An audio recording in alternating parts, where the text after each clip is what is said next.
Podsmashers of the internet, and welcome to another episode of 80-bit Podsmash, where gaming goes to grab a beer.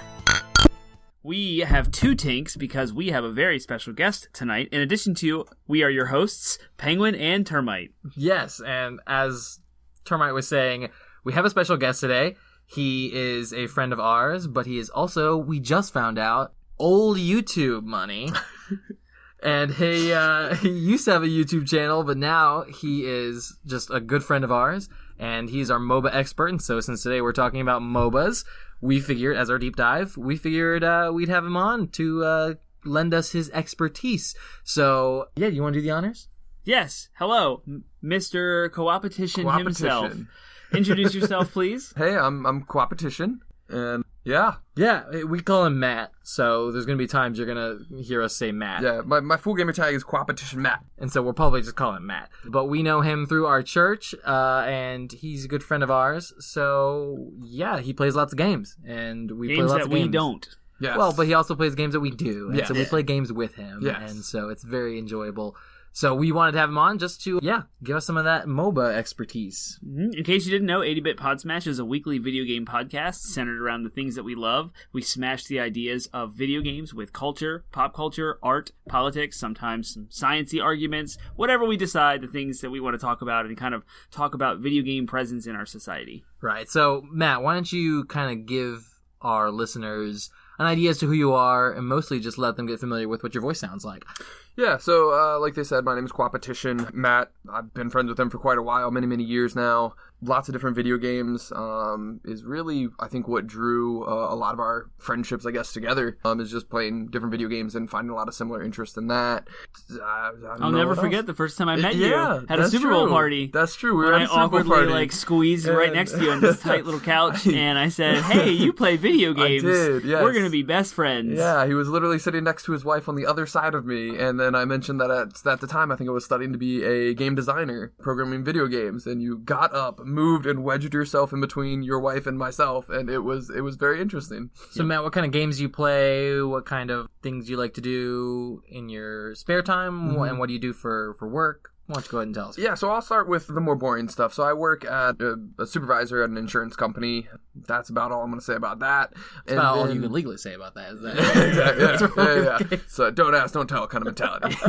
Most of my free time is really spent, video games and board games are two big hobbies of mine. And then he fits right in. Yeah, he does. Yeah. And anytime I can do those with other friends is really what I look forward to. Now, Matt, you are would you describe yourself as a long-time listener? I am, yes. I am. First-time caller? First-time caller, yep. Long-time listener, first-time caller. No, I've listened to just about nearly every episode, and I'm a big fan, to be honest with you. He's a legendary pod smasher. Get on his level. OG pod smasher. If you can prove to us that you are as cool and interesting as our friend Matt here and have listened to all of our episodes, we would love to have you on the podcast as well. Actually, we'd love to have any of you on the podcast anyways. So if you have a really cool idea, it's one of the things was our visions for this podcast. If you have a cool idea of something you want to talk about and want to put the hard work into making it a reality, then Penguin and Termite would love to put you on the air.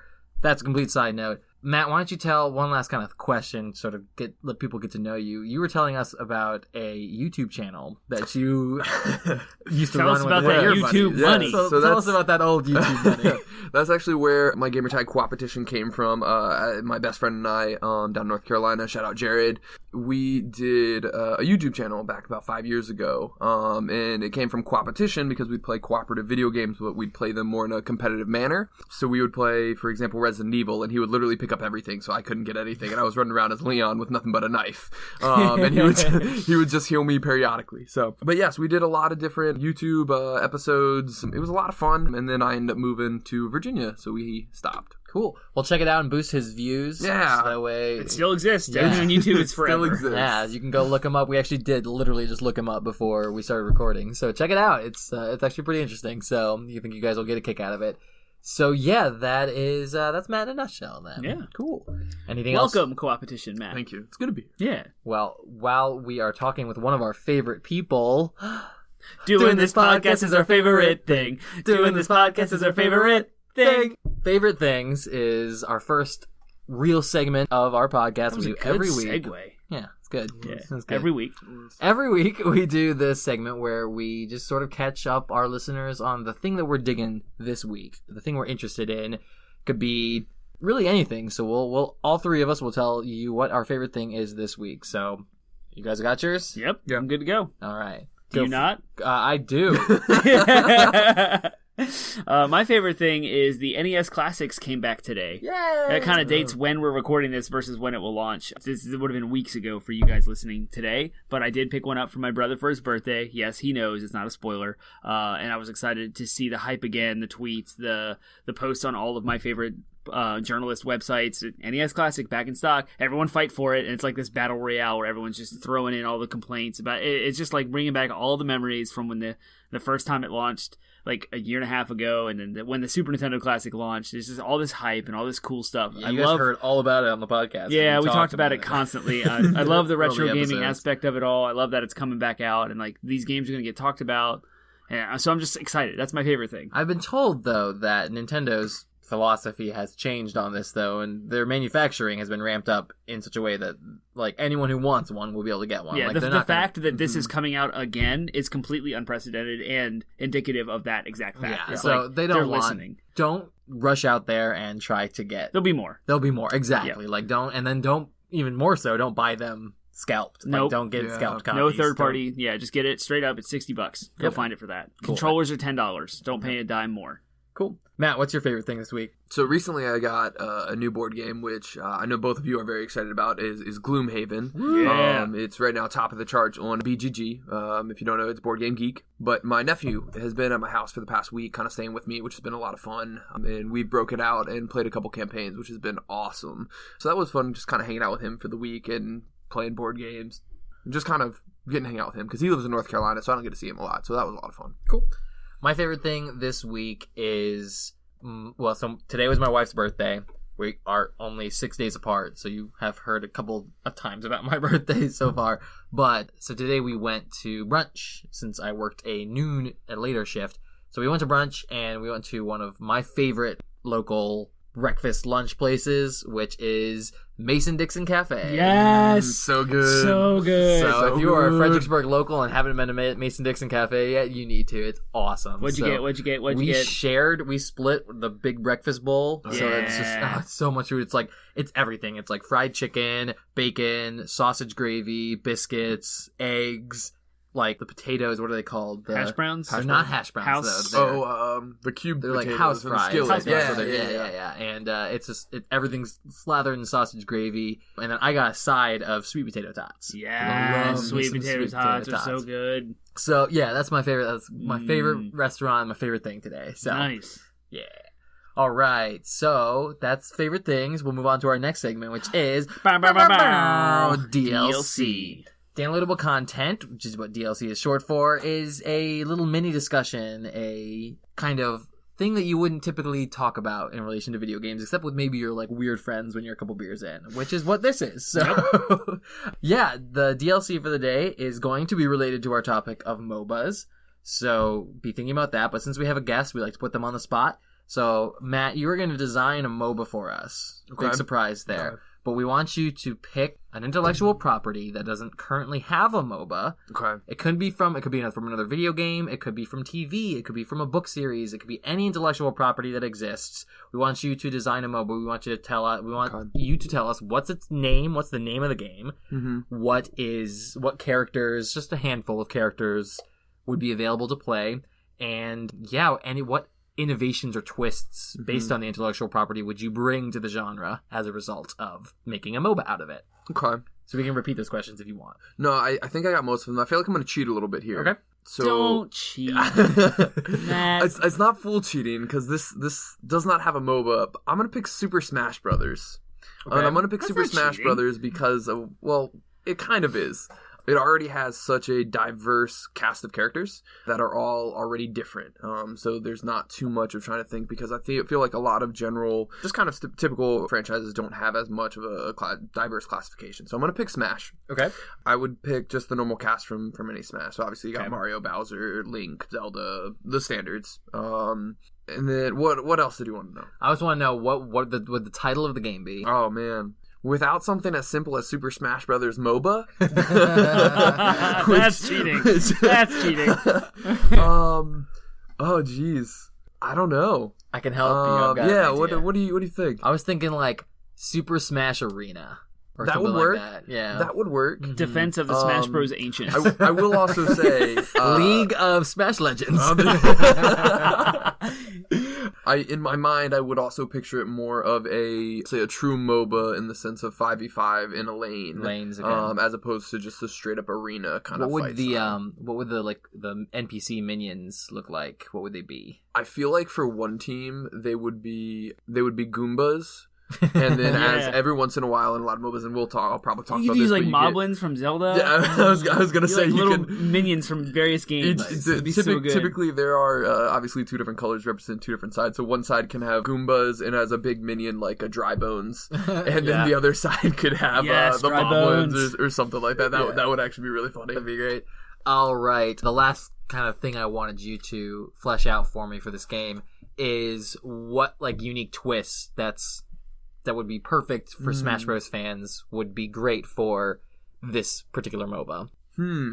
I think it would be really funny is if every character could have, and I kind of got this idea, in Dynasty Warriors, there's when a new character appears, they challenge you and you can do a one-on-one fight with them in an arena.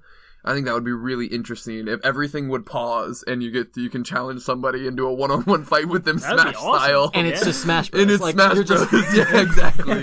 It goes from like top down to side Exactly. profile. Side by side, and you can obviously accept or refuse the challenge of a one-on-one, but then they're dead and like they don't get any help and no teams and nothing. I think that would be funny. I was also thinking it would be fun if like they couldn't use their ultimates unless they hit a Smash Ball that would randomly that would be spawn, cool. and they all have to go chasing after the Smash Ball to break would it. also be And then funny. Their ultimates would be really powerful because they can't use them nearly as often, but you'd have to go chasing after the Smash Ball. Nintendo, you need to make this game. Make this Everyone MOBA. tweet at Nintendo of America right now and tell them they need to make this game. Yeah.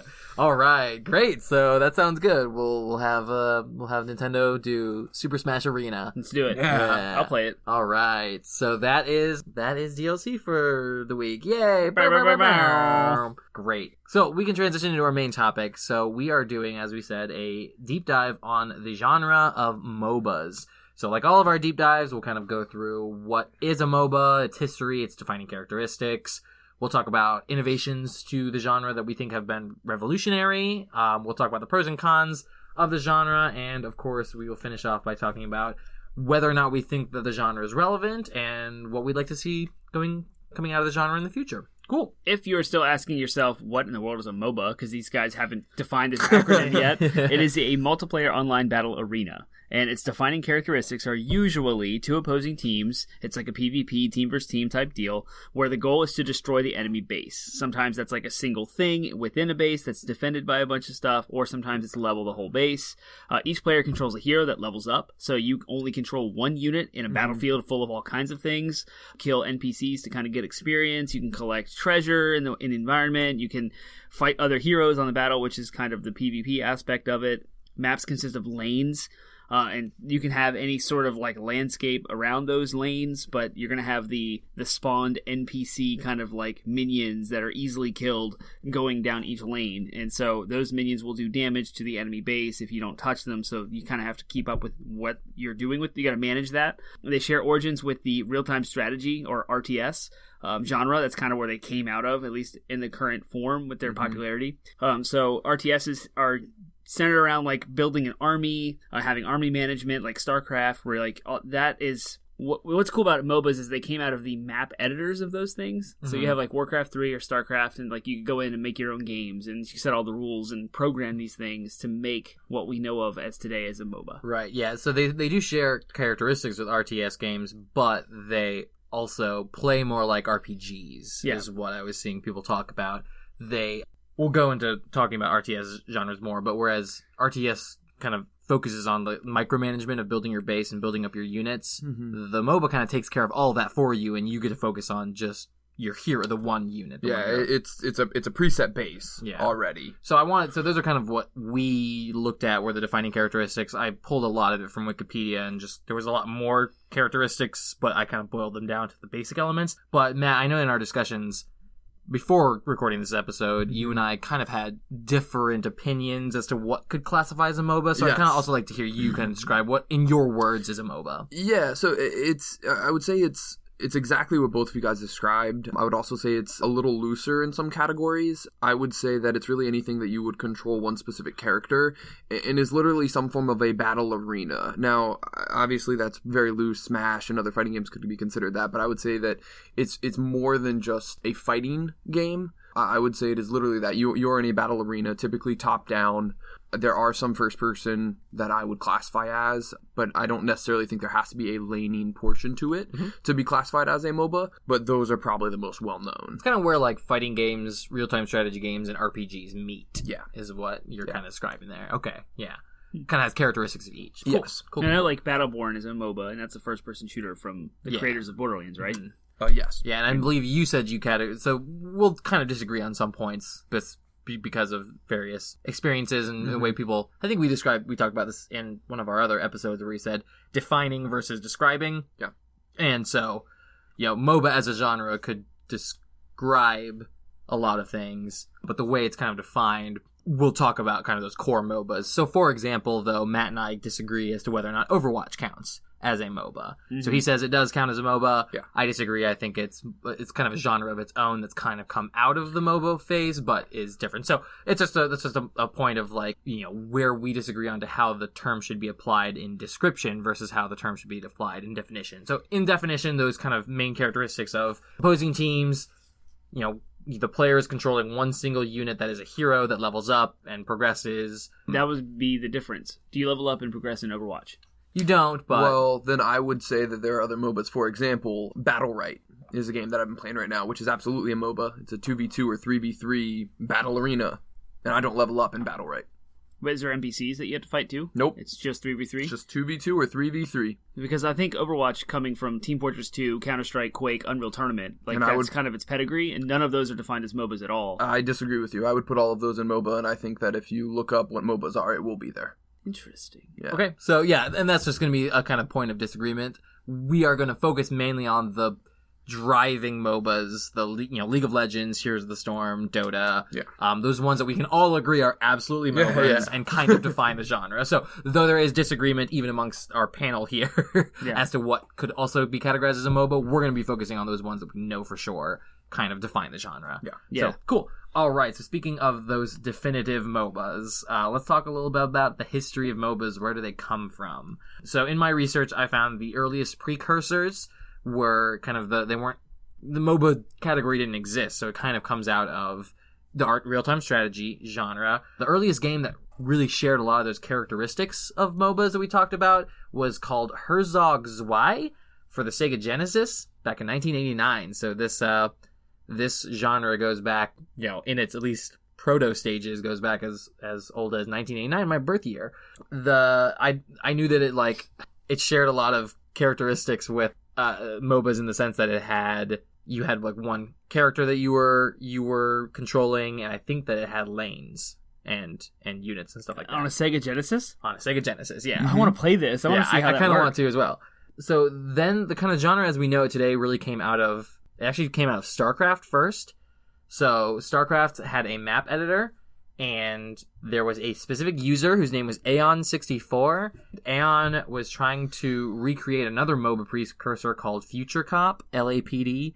So in Future Cop LAPD, there was like a game mode called Precinct Mode, and it was very much like what you see MOBAs today. The user Aeon created this map mode called Aeon of Strife, which is really credited as the first modern MOBA. It eventually evolved in Warcraft 3, the Warcraft 3 era, that the engine that Blizzard put out also had a map editor, and it was called, users created a game called Dota, or Defense of the Ancients, which really kind of made MOBAs take off. That's where my history with Dotas begins. Exactly. Same. That was exactly me too. Probably most. The very first Dota, the very first MOBA I ever played was Dota. I actually loved Dota. I played the crap out of Dota back in the Warcraft 3 days. it was great because there was one character that was just completely broken in the early days. He was like a skeleton archer, and you could like rack up his attack speed so much that he would just wreck everything in his path. Really, really fun.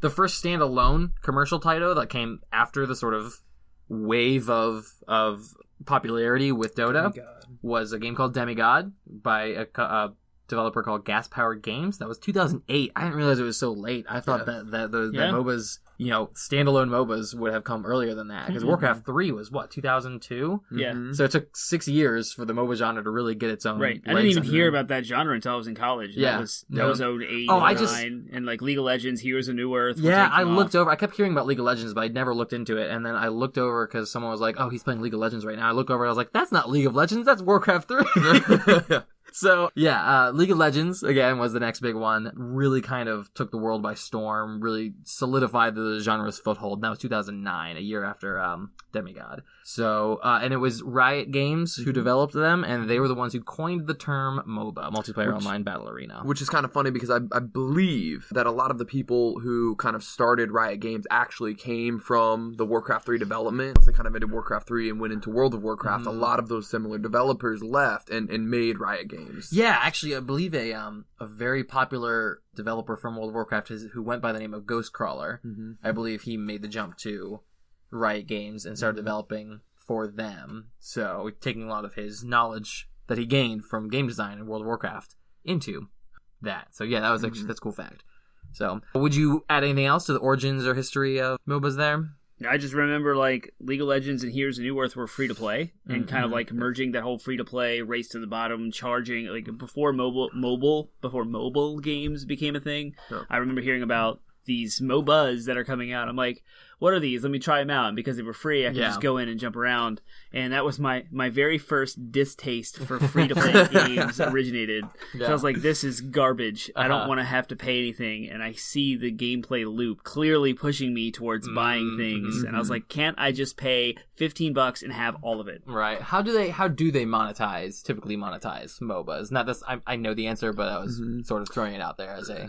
So there are a couple different ways that I think a lot of developers will do it. One thing that I've been seeing a lot recently is a lot of times they will do it as I know Smite does this, I know Battlerite does this. I'm not sure if I know League does not do this, but is you can log in and you can pay $30 for the entire. You unlock every champion and every champion they're ever going to come out with. Okay. So that's basically basically buying the game. Correct. Yeah. To Termite's point, that's if you wanted to pay the $30, you could unlock everything. Now, not everything, obviously all the champions. Where they make most of their money is going to be, in a form, buying champion skins. So you can change the look of your champion, you can change the colors sometimes. They continually put out different variations that you can change and customize your champion. Right. I think developers, the mid-teens of the 2000s, mid-2000 teens, I guess, I don't really know what you call this decade. The midpoint of this decade is when developers began to realize that players will go to great lengths for cosmetic. Yeah. For cosmetic customization things. matters. Like no one wants to just be stuck with the skins you're starting with, because then everyone looks the same and you're not you. It's really funny, specifically with MOBAs, is because there's a lot of times I would go into a match, and if someone has one of the cooler rare skins, I'm like, oh man, that person's good. Yeah, like this person is someone to watch out for. Yeah, absolutely. They can be a sign of prestige. Yeah, I mean, that goes back all the way back to World of Warcraft days when you had a cool mount or something that was really hard to get. It was a matter of prestige or a piece of equipment, that kind of thing. So check me out. That's all rooted back in those MMOs. So I think those are the ways they primarily monetize them. I can't think of anything else, any other particular ways that they mostly do microtransactions. They are free to play. I remember that being really important with the early ones. My first time with League, actually, my sister-in-law was like, hey, I'm going to get into this. Will you get into this with me? And I was like, sure. And I remember just playing. It was so different from like Dota. And I was like, I don't know if I like this. And so I just eventually she kept playing and I gave up. It was League. Yeah, League of Legends. Yeah. And then she ended up getting, actually, this is kind of a shout out to my sister-in-law, Brianna. She ended up playing a MOBA and streaming it. I forget what it was called. Valor's in the name. It was called something, Valor. It was something it was like specific to iOS phones, Mac phones. What was it called? Something of Valor. No, it's not that. I don't think so. Are you sure? I'm pretty sure. I don't remember what it's called. I'll have to We can look it up. Yeah, look it up later. We'll put it in the footnotes or something. So she actually streamed that though. So she actually got very popular streaming that because her gimmick was that she would wear a hot dog costume and beatbox, and that was her thing. What's her name? Screen name? Brianna. Brizzle McFizzle. So shout out to awesome. any Brizzle McFizzle fans. But she, we'll probably have her on the podcast at some point if I can get her. I would love to That'd be interview awesome. her. Yeah, That'd be if I can get an interview on with her, because she also likes MOBAs though. I mean, obviously, because she streamed one for forever. Yeah, so let's talk about our next question. This is where Matt's really going to shine because I have no idea.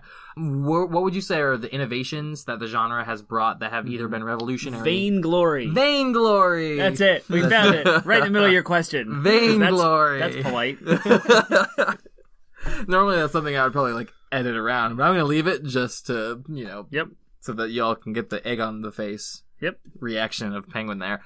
Okay, so let me start over. What innovations to MOBAs do you think have been most revolutionary, have pushed the genre kind of, into popularity? What kind of defined the more popular ones? What innovations did they bring to the table that not only changed the form, but also have changed video gaming as a whole, if that makes sense? So I would say the first big thing that kind of contributes to it is it's something that's so different, I think, from a lot of other games that you can play online.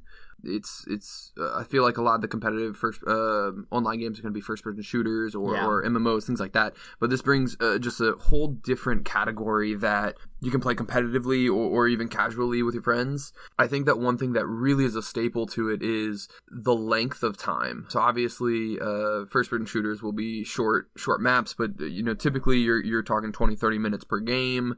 Nothing extra really along with it unless it goes long, obviously. But so I would say just the different style that it really brings, but then also the way I guess that it would really be innovative in the sense is that it has loot boxes, but not the same loot boxes that I think are hot button topics. You can buy chests that you don't know what are in them, but it's all customization. It is 100% a skill game. It's not a pay-to-win game, and that's the biggest thing that they wanted to avoid.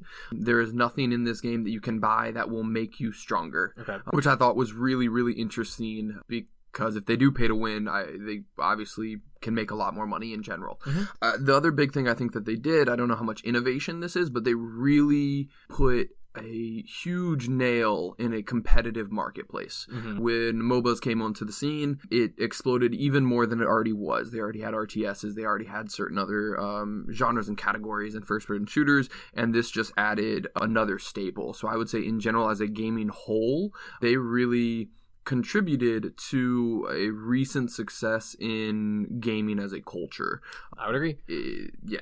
I would also agree in the sense that, like you said, before this, your only options for competitive games were fighting games, which requires a very specific skill set, first-person shooters, which requires a very specific skill set, specifically the ability to get headshots, and RTSs, which require like a crazy amount of multitasking.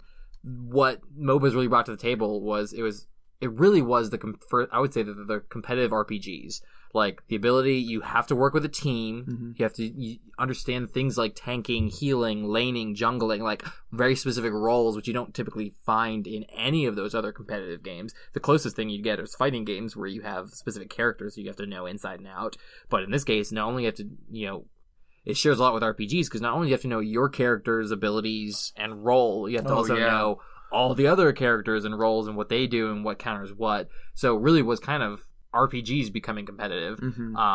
So yeah, they really brought a new kind of flavor to the competitive market that allowed people with those skill sets to really begin to shine. And yeah, that's where I would kind of add. Yeah, it's really piggyback off marrying RTSs to fighting games because you need to know all the other heroes and what their abilities are in order to stay competitive. But so that's like a fighting game because you need to know everything. You have to know every single character on the roster, what their weaknesses are, what their strengths are, and then you have to know your own characters how to play it. And then you have the RTS aspect of like controlling your character from a top-down perspective and clicking in and clicking out and knowing how to like exploit the weaknesses of the enemy heroes, and not just the heroes individually, but the combination the team is using and how your team is going to exploit the weaknesses of the other team.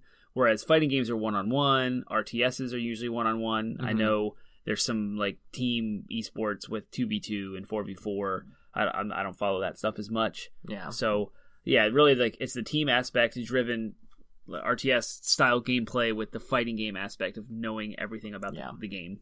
I think here's a good point to actually ask Matt. What is your favorite MOBA? And why do you think it's what things did it bring to the table that really that you think are like revolutionary to MOBAs? Like, what do you think that they did better than any other MOBA? Oh man, I'm gonna go. I'm probably gonna say of all time. I'm probably gonna say League of Legends. Oh, okay. I'm gonna go with League of Legends because I played Dota on Warcraft 3, and League of Legends fixed, for me personally, a lot of the things I did not like about Dota. Right. And there are obviously things I don't like about League of Legends, but they really fixed the things I don't like about Dota. When Dota 2 came out, I played a little bit of it, but I was already just so used to League of Legends that I just stayed with League. Yeah. It's very different in the MOBA genre. I'm also a big fan of a game called Smite.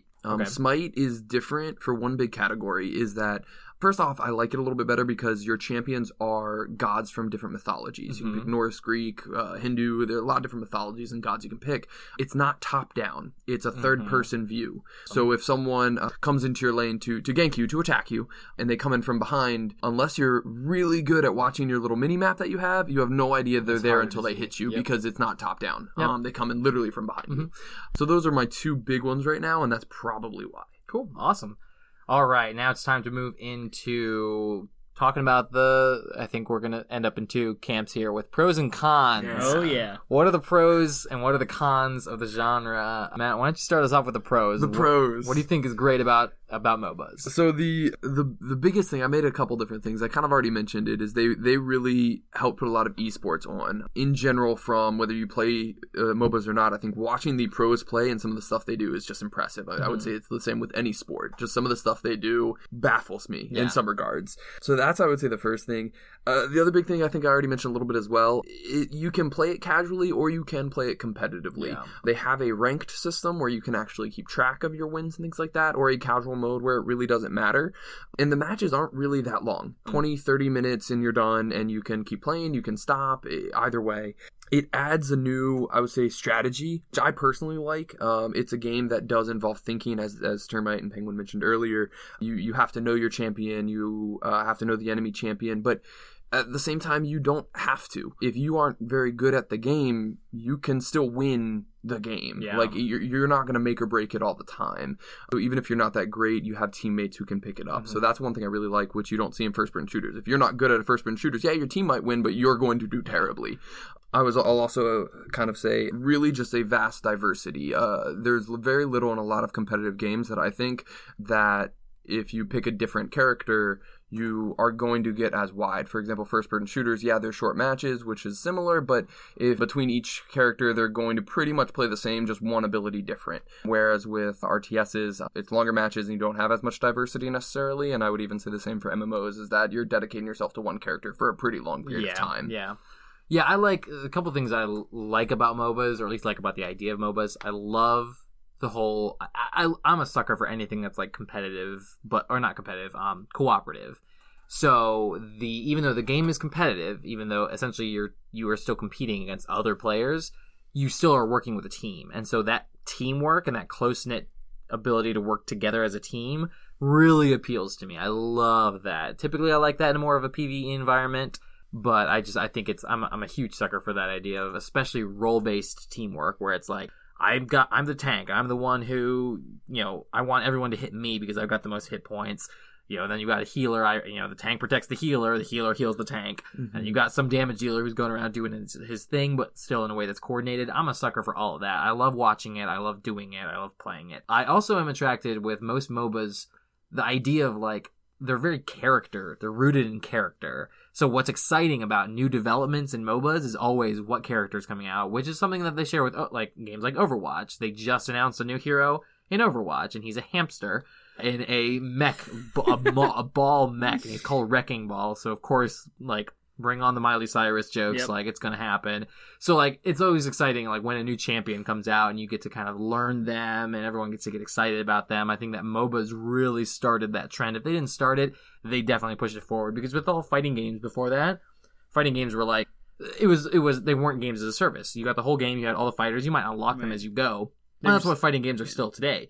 What's great about MOBAs is they're more of a games as a service model. You continue to get updates. So, every year 2 or 3 new champions will come out, and everyone gets to get excited about them, and they bring new elements to the table, completely change the meta. Because suddenly, you might have a hero that breaks and counters something that has been working for people before. So all of that's all very fascinating. I follow a lot of MOBAs, even though I don't enjoy playing them myself, because I still think they're interesting that you have these cool characters. I'm always excited when they add a character to Heroes of the Storm, because I'm a Blizzard nerd, and so I love when, oh, sweet, they've got this character from Diablo is now a character in Heroes of the Storm. I think that's cool. So, they're shaking their heads here. They're like, ugh, Blizzard nerds. I personally just don't like Heroes of the Storm. For one main thing is that Heroes of the Storm changes. You don't level up as an individual. Your team levels up together, which I don't like. Yeah. One real quick thing to kind of piggyback off what you were saying about the different classes of characters. One of the other big things I like is that I may want to play a support champion for 30 minutes, and then I don't want to play a support champion in the next match, which I like. I'm not locked into that role like other RTSs or MMOs where I'm playing that role the entire time. Yeah.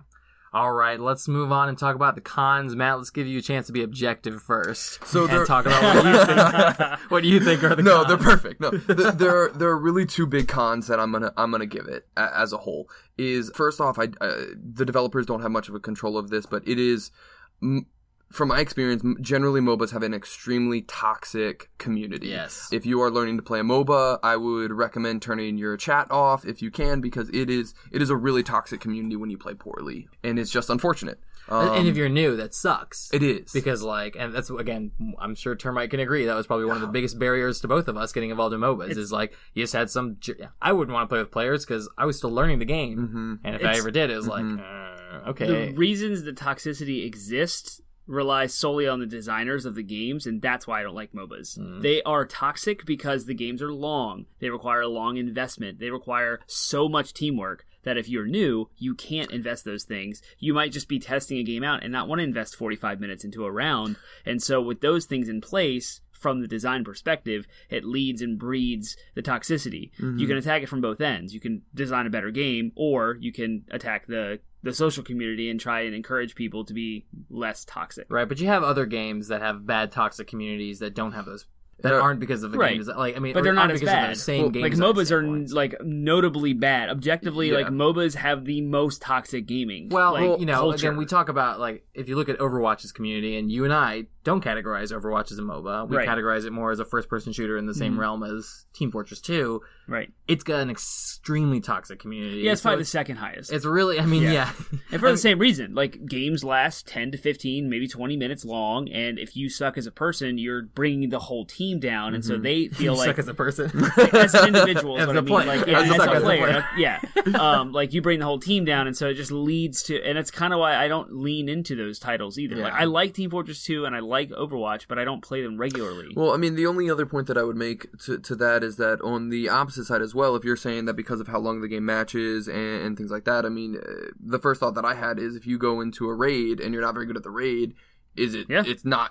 Your community's not as toxic. Now, part of that I think is ideally you're doing the raid with your friends, right? So, I would encourage raids that. Raids require almost guilds or outside of the game itself. It almost requires the community gathering, and there's a scheduling and a planning, and you already know what you're getting involved in. So when you organize a raid, and Dan can speak to this, you know who's going to be the medics or the healers, who's the tanks, who's the DPS, and you've already proven yourself elsewhere before you're in the raids that matter. And so the toxicity is way down because you have the to be fair, there is still plenty of toxicity with that, especially there is with the public. Yeah, what do you call them? Gotten the group finders games. and the pickup games. Right. Yeah, you definitely get. But that's the noob level. That's the bottom of the barrel when it comes to raiding. That's the real quick. I'm gonna play WoW. I'm gonna jump into this finder to lump me into a group of randos, and I'm only gonna play for 15-20 minutes. And so what you're saying is you don't like playing with people. No, I do. I'm fine with it. I'm not the one that's the toxic If you play person. with people, you want to play with your friends. Well, no, I'm just saying you want to avoid as the a toxicity. genre. No, the toxicity isn't what stops me from playing MOBAs. It's the reason why toxicity exists is also the same reason why I don't like playing MOBAs. I would only argue then that toxicity is still going to exist. It's just going to be on a more personal level because Dan, as well, you can speak to this, is if you're a guild leader and you're planning a raid, if you know somebody's a bad healer, you're not going to personally invite them to be on that raid. So I would say it even gets more personal. Yeah, sure. Yeah, as opposed to just telling them, making your mom jokes. Right. Yeah. The other, it's interesting because as we've been talking about this, you heard, without saying it, you've also heard two different perspectives on the game length. So Matt was saying it's great. It's a pro that the games are so short. They're only 20 to 30 minutes. Yeah. And then you heard Termite was like, oh my gosh, you locked into a game for 20 or 30 minutes? It's interesting, just kind of two different perspectives on, in one case, a 20 to 30 minute game is a pro, in another case, a 20 to 30 minute game is a con, which is only something that a player can determine for themselves. I, for one, too, am like, wow, I'm locked into a game for 20 or 30 minutes, and, you know, unlike a game like Hyrule Warriors, which has 15-minute matches or so. Yeah, but that's like single player. I can pause it and step away, but if my dog starts pooping on the floor and I'm like, Gimli, crab, and I run over to, like, I can't do that in a MOBA without bringing my team down. That's true. It's the same thing in any first-person shooter or any multiplayer competitive game. That's going to be the case. Yeah. But it is a con for me when I think about playing with having, you know, in the future having kids around or you know, that's the reality for you now is like you can't just pause it and stop. So I do think it's a genre that leans more towards people who don't have those distractions in their lives. Yeah. I mean, I have a friend who, I won't say because this is something negative, but I have a friend who has a kid. It's getting real. Oh, yeah. I have a friend who has calling a kid you out and is a huge League fan, and he literally ignores his child because he's playing awful. League, and it's like, wow. Dude, like, yeah. So I do think that, as I get older, I'm like less attracted to that kind of game for that exact reason. I have the exact opposite where I have a friend that I play League with even today, my friend Zach, and he will frequently just be like, I gotta go make a bottle and like run away and come back 2 minutes later. So we've played some 2-on-2 matches in Battle Right and leave me to 1-on-2 because he had to run and make a bottle. Nice. Good. That's a good father. Yes. But he does, I mean, but it affects the gameplay, so.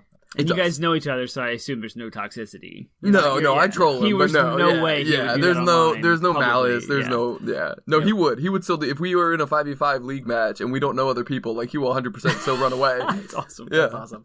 All right, so the other con that I can think of, kind of off the top of my head, that makes sense to discuss is the high skill cap, which again might be a pro for some people. Some people might love the fact that you have to. Well, it's a high skill cap. Both high skill cap and high skill threshold. So what that means, diversity you would say? No, what that means is it's not as much a diversity. You have to be skilled to know the game, because a high skill threshold means it takes forever to learn all the details to be a highly skilled player. A high skill cap means it's usually a good thing in the sense that it means you can be really, like, there's a lot of nuance in the ability to be a very skilled player. So the high skill cap means that the best of the best, that's what you want in esport. You want a game that's got a high skill cap. So that's actually a pro. The high skill threshold, though, is a huge con for new players because again, like, when my friends told me to get into League, they were like, get into League, and here's all these articles we want you to read before we Oh my gosh. Yeah, and it's like, it's overwhelming. Here's all of this detailed information that you need to learn before you can play with us. And I'm like, then I'm not going to play with you. That's what it boiled down to, The biggest thing kind of going off that I would say, it's definitely overwhelming when you log in and you see 60 different champions that you could play, cannot play, you need to know, and trying to figure out. Yeah, you also need to know what the difference between, like, a high lane character versus a mid lane character is. You need to know what a jungler is. They've added who can and cannot do those to their, to their credit. They added a bunch of roles, a bunch of categories in which roles like can expand more than just the holy trinity of typical RPGs: tank, healer, damage dealer. But at the same time, all of those roles, you have to know what champions are best in those roles. And, again, it literally could be the position on the map that the character is. And, like, good designers will design a game that have that have the same problem, but when you're new, you can just pick a character that looks cool, and you can actually do something that feels like you're kind of getting it or winning to give you that low-hanging fruit. And a good example to me is ARMS. For Nintendo, it's a fighting game. It's not a MOBA, but like you can pick anyone, and there's a ton of nuance in ARMS and like how to optimize each character, what the strengths and weaknesses are of each one. But just picking a random character, you're a new player, you have no idea what's going on, and getting in there and throwing your fists around. You can choose the fists, but you just pick something because you're new. The basic gameplay has a very low skill threshold. Right, and so like you can get in there and you can actually feel like you're doing just enough, even though you might lose right away. Of course you're going to lose because the game's hard. But I'm the number one player that's like waving that flag of this game is so freaking hard. I hate this.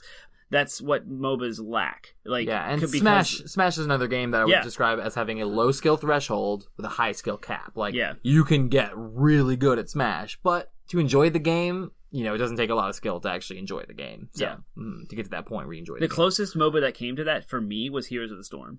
Like, I almost could play that as a casual noob. And that's Blizzard to a T. That's what their game design is. That's kind of what they are. Yeah, because even with StarCraft and Diablo, they do the same thing. Mm-hmm. Another con for me, kind of jumping off the same topic thread, is the actual gameplay. What are you actually doing when you play? You're clicking around, but like it's like inching your way towards a hero, but then back out, and then like inch your way in, use an ability, and back out, and like. You never feel like you can just go be who you are. To be fair, dance. A lot of RTS games play the same way. In fact, a lot of first-person shooters play the same way too. You've also never played with my brother, who doesn't care what level it is. He will go all in every time. And that's how I play, and I don't win, and I die. Yeah, and then you should play with me because the individual characters level up as you progress. I'm the one who's level 1 till the end, like because I never get a single kill because I run in and I go all in and then die because I don't know what I'm doing, and it's so frustrating and it's not fun, and it doesn't It doesn't inspire me to continue to play more. It's just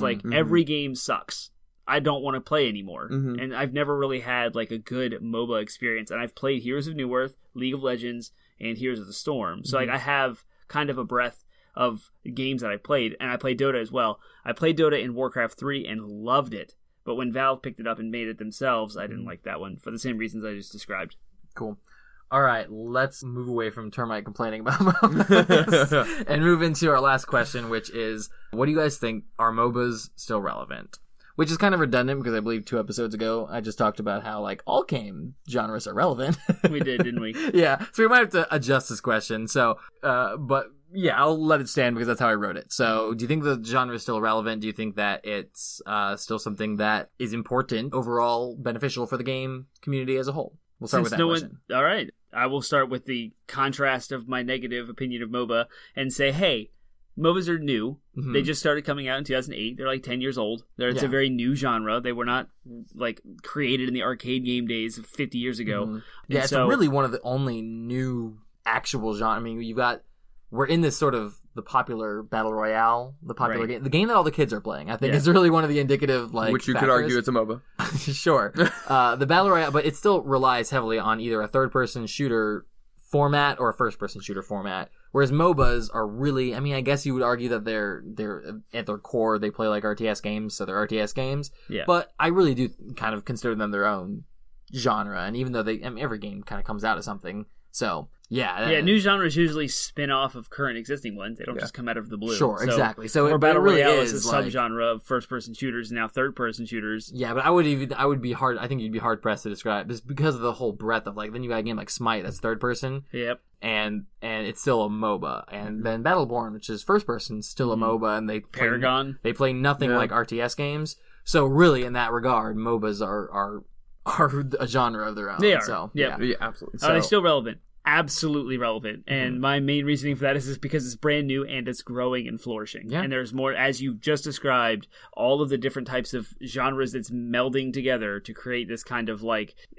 ambiguous topic. Like Matt's over here arguing that Quake is a MOBA and Overwatch is a MOBA and Battle Royale is a MOBA. Like there's all this stuff happening with that genre specifically that it's still new and everyone's still talking about it, so it's very relevant. Yeah, it's really shaped, the last 5 years, 10 years of what games are. Like, all games are becoming MOBAfied, if you will. Yeah. And that isn't a bad thing because what we're seeing is a large amount of experimentation in the gaming industry that didn't exist before because you all of a sudden have this game, Dota in this case, that blew up and became insanely popular and everyone wants a piece of that pie, but everyone, as they should, wants to bring their own unique twist to it. So everyone's experimenting with how can we take elements of this and put it into a game that we want to make that is not only a fresh take, but is going to be the next big thing. So Battle Royale, I don't think would have existed without the MOBAs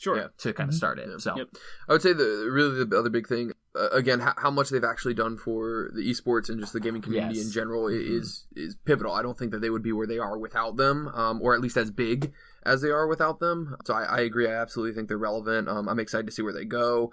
Kind of spinning off what Dan said, as I think, or Penguin said, I think that the biggest thing is really every game is kind of being MOBAfied in that sense, is that it's becoming such an easy thing that even if your game isn't a true blood MOBA, you can add a battle mode of some sort into it and kind of have a MOBA-like fight style in it, whether it's 2v2, 3v3, a short laning phase, whatever it is. The way that I kind of thought about it when I first saw this is that I related to MMOs in the sense of that League of Legends to me is the World of Warcraft. Yeah. They are the king right now that is trying to be taken down by so many other ones. I mean, they have 100 million active users a month that play this game. Yeah. Now, question: I haven't looked at the numbers. I would be really interested in seeing what the numbers are. I'm wondering if in the past year or so, not year, it's only been a few months, in the past few months since Fortnite and PUBG have really kind of hit the scene and started to, grow in popularity, I would be interested to know, has it hurt League's numbers? My guess, now I haven't looked at this, but my guess is not really. Okay. I can't imagine they've seen that much of a dip, partially, again, because of the ability to be able to switch games pretty quickly. Yeah. I could play a couple League of Legends games and then a couple friends come on and say, hey, let's play PUBG, and I can switch over and play PUBG in 30 minutes if I'm in the middle of a match, you know? Yeah. So I would say arguably no. I'd be interested in the longevity if there's numbers out there of how many matches per day kind of thing. I'd be interested to see that. But yeah, it's because it's just interesting because MOBAs were, I talked a few episodes ago about this infograph I saw where it talked about it took like broad categories like X year to X year, X year to Y year, and it would say this was the era of competitive first-person shooters, this was the era of MMOs, and then more recently there were two eras were the era of MOBAs and then the era of Battle Royale, which is what we're in now. And it's just because that's what's being talked about. That's what all game developers are trying to include in their games. It's what you constantly see on the Reddit, front page. It's being talked about in the same way that MOBAs were being talked about 4 or 5 years ago. So it's just interesting. I would be interested to see how much MOBAs are suffering as a result of that, or if they are, because like you said, they might not at all. So that's research. I think they appeal to a different audience, like entirely. Like Fortnite or Battle Royale or PUBG, those kinds of things. Like, sure, the game length is the same, but it's a different concept. It's like I'm on my own against 99 other people, and I have to win by being the last person alive. It's an entirely different mindset than like a team type of game, as a MOBA is. And so, like, I think both can exist and both be popular. And sure, there might be some like overlap in a Venn diagram. You have like the middle ground where there's going to be that shared thing, but I don't think they counteract each other. Okay, all right. Like, the rise of one is not really going to be the fall of another. Fair enough. Yep. I will kind of, I guess, in a lot of my comments for the future of a lot of MOBAs, I'm very interested to see where they go, because as of right now, the 3 big MOBAs that stand in my mind are League of Legends, Smite, and Battlerite, and all 3 of them are so different, but all of them come in the MOBA category. So I think that it's gonna be kind of like you said, Penguin, up to a lot of the creativity and what games are doing to add MOBA elements or Battle Royale elements to their games. Yeah, I would like to see the next big step in MOBAs be like Termite was talking about. I like to see them lower that skill threshold while still maintaining the skill cap, if that makes sense. I'd like to see I think I would find MOBAs, I want a MOBA that's a little bit more approachable to a new player. Yep. I think Nintendo needs to make one. That's all it takes. They do it so well with every genre you can think of. Splatoon 2, Splatoon 1, I am, and ARMS, because that's what they do. Like, even Mario Tennis, like, every competitive game they come out with has such a low barrier of entry. It's so fun, Smash Bros. Included, that there's such a high skill cap. It's like the elite are the elite, and they're so far ahead of you as a new player, but every game is fun, and you want to keep playing, and there's a reason to keep coming back. Yeah, I think Vainglory, which was the aforementioned iPhone MOBA that my sister-in-law plays, they proved that you can do a pretty successful MOBA with touchscreen, and the Switch has touchscreen elements that would, I think, possibly do well with a MOBA. So I would like to see some MOBAs come to the Switch, see how they do there, and then if there's one, again, like if Nintendo were to develop one, I would absolutely give it a try. And it would be like a gateway thing. It's like, okay, I'm good at this one. I understand the concepts. I've learned like how to play a MOBA. Now I can kind of go to League of Legends and have some experience. Like, I can bring some confidence and like know how to play, talk to, and then continue to play. There are a couple different MOBAs that I think would be easily played on the Switch. There's a phone game called Paladins. Paladin Strike. Paladins came out for PC as well to try and combat Overwatch, and it just failed miserably. But Paladin Strike very easily could transfer over onto a Switch platform. It's very simple, and there are some that can. Cool. All right. I do think the next space where MOBAs will also be interesting, and it seems to be a running theme with me, is I would like to see how MOBAs translate into VR, if and when MOBAs Paladins on Switch. Right there, $30 for the Termite Founders Pack. pulled it up on his phone. Paladins is on the Switch. Yeah, you just talked about all the different platforms it was on. So Nintendo does have a MOBA, but it's not developed by Nintendo. It's but they have it on the It is on but the Switch. there is a one. Yeah. One you get. Yeah. Came out June 12th. Brand new. So I would like to see, I believe, seeing news about that. So that does sound familiar. Yep. Yeah, I would love to see what MOBAs look like in a VR space, whether it's first person kind of thing. Oh man. That'd be fun. That team element of connected to, we haven't really seen. We've seen a lot of single player experiences in VR, but we haven't seen what VR's potential is for multiplayer. And I imagine that a MOBA would feel and look very much like that scene in Ready Player One, where they're fighting in that. They're all fighting against all of those things. Yes. Big giant battle. Big giant battle on Planet Doom or whatever. Like, that's what I imagine MOBAs could feel like in a virtual space. So, yeah. Cool. All right. That, I think, is our conversation then. Thank you so much, Matt, for joining us. Where do you want the good people of the internet to find you, or do you want them to find you at all? If they find me, I never post anything. Okay. I have a Twitter. It's CoopatitionMatt. I use it to follow all my sports people. All right, follow him and tag him just to annoy him. Yeah, tweet Yep. at him just to annoy him for us. Yeah, you can find us. Why don't you take it away? You're better, more articulate. We're everywhere. Our landing page is 80bitpodsmash.com, where you can find links to Google Play and iTunes. That's your simplest place to find us. We're also on Twitter, Facebook, and Reddit. All 80bit Podsmash, all lowercase, no funny business.